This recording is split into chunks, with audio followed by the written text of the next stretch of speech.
여기서 재밌는 이야기부터 하나 하고 시작하겠습니다. 자, 저 건너편에 아래로 한 내려다 보입시다.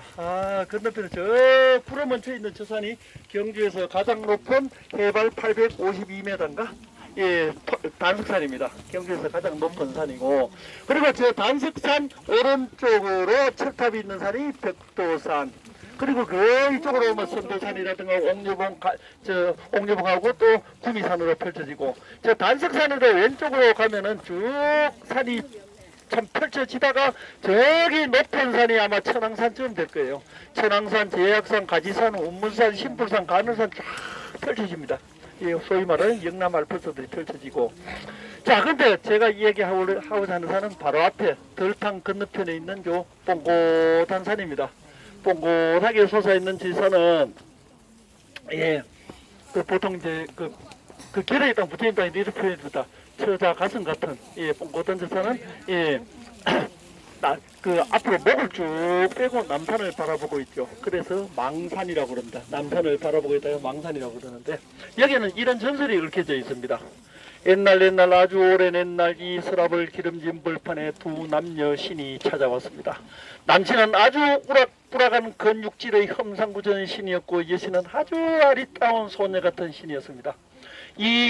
기린내 강을 사이에 두고, 기린내 강을 사이에 두고 손을 잡고 저벅저벅 걸어오면서 이 벌판을, 기름진 서랍을 벌판을 보면서 속삭였습니다.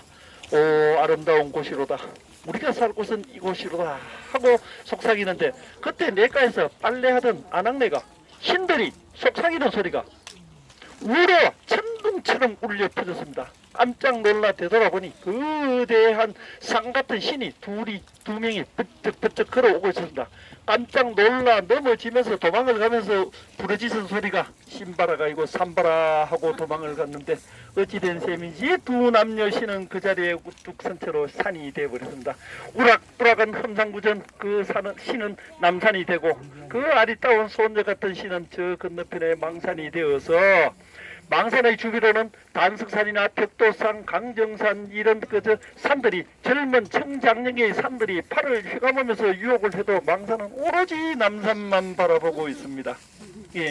그래서 예로부터 망산의 절개가 변치 않는 한 서랍을 처녀들의 정조도 변치 않는다 하고 그렇게 전해져 왔는데, 여기까지는 사람들이 잘 안 웃어요. 여기 전설에 안 나오는 이야기 하니까 잘 웃던데, 때는 바야흐로 1970년에 망산의 목을 고속도로가 잘라버렸습니다. 요즘 서랍을 처녀들의 장소는 저는 확인할 길도 없고 알지를 못하겠습니다. 자, 이 남산에 얽혀져 있는 전설이었고, 자, 이제 뒤쪽에 있는 이 불상을 한번 돌아볼까요? 이 불상을 돌아보면은, 불상이 말하자면은 좀 얼굴 표정이 좀 시두하죠. 경주발로 미주구리하니 니야 오든지 말든지 빌든지 말든지입니다.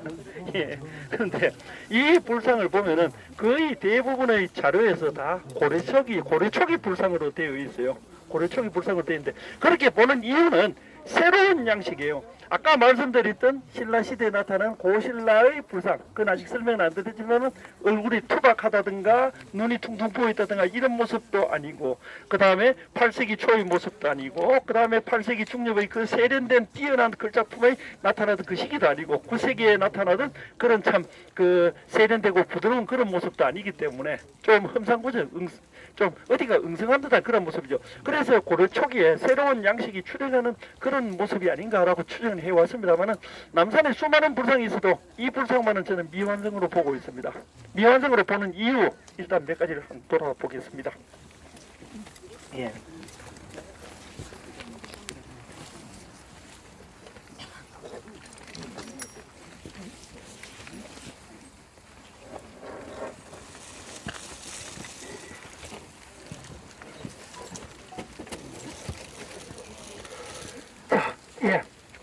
미안합니다. 찾았습니다.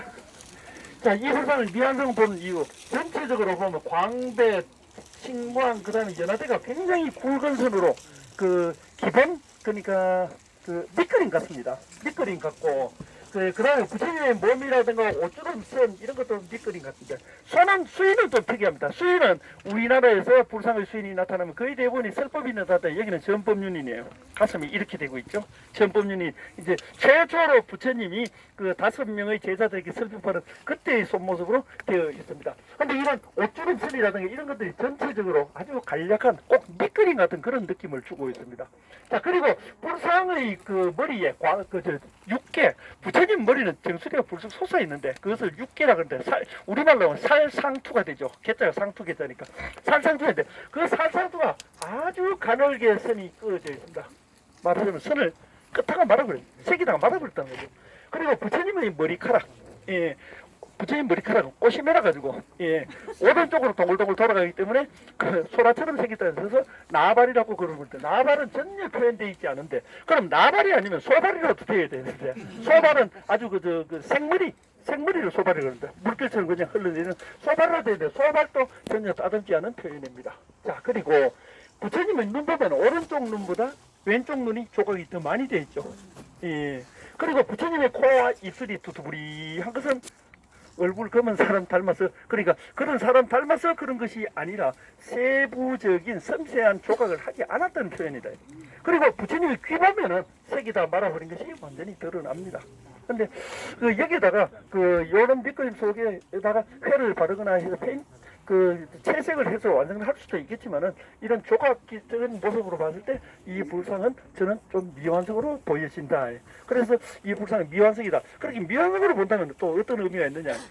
신라의 불교가 527년에 공인되고 그 다음에 600년 전부터 남산의 불상이 조성되기 시작하고 신라가 멸망할 때까지 완전히 신라가 멸망할 때까지 이 불상이 계속 조성되지 않았나 그렇게 보여지는 것이 이 불상은 왜 이렇게 미완성으로 되었을까 제 나름대로 생각을 해보니 혹시 신라가 935년에 멸망하기 그 직전에 이 불상을 조성하다가 나라가 멸망하고 나니까 사회가 뒤숭숭하고 혼란스러우니까 중단된 건 아닌가 그렇게 본다면 신라의 한 600년 전부터 불상이 조성이 되기 시작하고 완전히 멸망하던 10세기 중葉까지 이 남산에는 불상과 탑들이 계속 조성되었다는 것을 짐작해 볼 수 있습니다.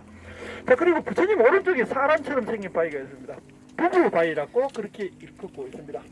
얼른 보면 한 사람 같지만 자세히 보면 또 두 사람이 부둥켜 안고 있는 모습 같기도 합니다. 그래서 부부바위라고 이름이 얽혀져 있는데 여기에는 이런 또 이야기가 전해져 옵니다. 혹시라도 그런 분 여기는 없겠지만은 혹시라도 부부 검설이 좋지 않은 분 여기 빌면은 영험을 얻을 수 있다라고 그렇게 전해집니다. 네. 자, 여기서 이제 일어나서 옆으로